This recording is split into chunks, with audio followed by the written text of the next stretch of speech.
I want to talk to you next about how I went through all of this and how I started studying Korean and how I've reached the point that I am today.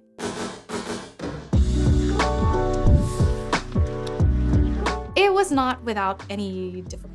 I definitely went through my seasons of up and downs, and half of that had to do with my own personal journey about identity and the way language was an indication to how far I've come in my cultural understanding and being part of society, versus just learning a language is hard. I think sometimes we're a little unforgiving to ourselves, especially when we feel like, well, I grew up listening to Korean. I can read and write Korean. All my friends are Korean. My mom's Korean. I listen to Korean music. Why can't I speak Korean? And sometimes you're just unforgiving and forget learning a language is just hard. Also, admittedly, it takes time because language and fluency and really getting the whole depth of what constitutes as a language, it's vast, it's massive.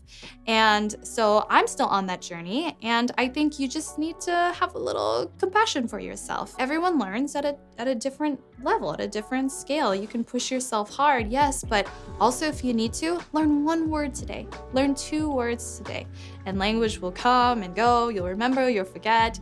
You'll be excited because you said something perfectly. You'll feel bad because you didn't say it right.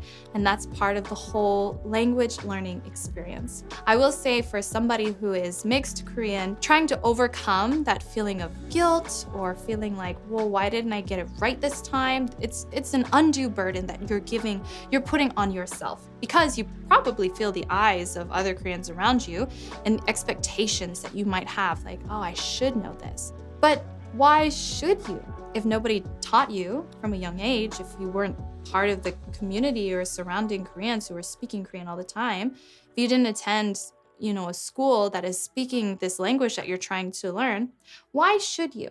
And I think you put an undue burden on yourself trying to expect yourself to learn a language simply because you have to and it's in your DNA. Every new word that you learn in that language is just furthering a step towards opening more avenues of understanding with each other. And I think that understanding can lead to greater compassion. I'm not saying that language is going to resolve all forms of miscommunication because communication isn't language alone. But I know for myself, my personal experience, and with those whom I've spoken with, language is a big part of opening up understanding, which can lead to compassion. So how did I start doing it? Well, I did attend some classes. I will have to say classes were just kind of the very basic framework.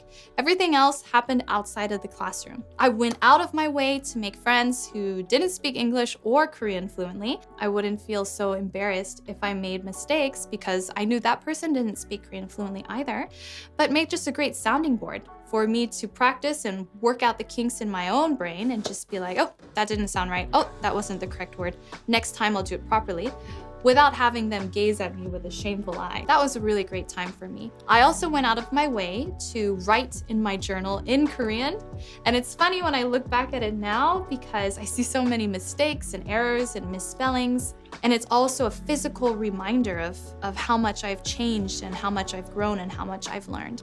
I think sometimes we want to hop immediately into what our level of language capability should be. Oh, I'm 20. I should be able to speak like a 20-year-old in this language. But we know that's not the case. I took my time. I started reading children's books. I would read graphic novels. And eventually I would build my way up and read Peter Pan. I would read the Harry Potter series because I knew it back to front in English. And so I could translate in my brain as I went along. Oh, that's what they're saying. This is what's happening. And it's gonna take time. Well, it's a lifelong skill, isn't it?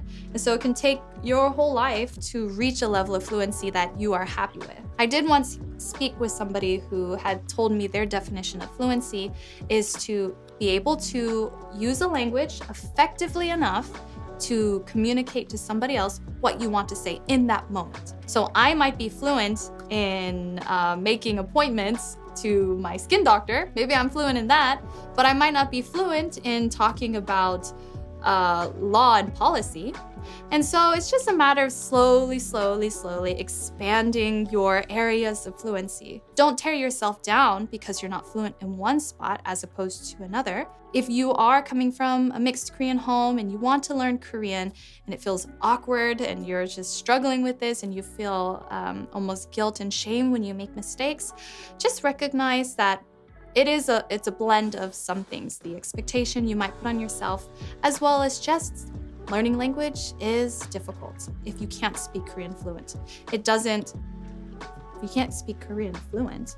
And if you can't speak Korean fluently, it doesn't diminish who you are and it doesn't diminish your identity. Learning Korean will expand and strengthen your ability to explore Korean culture and society and the mindsets.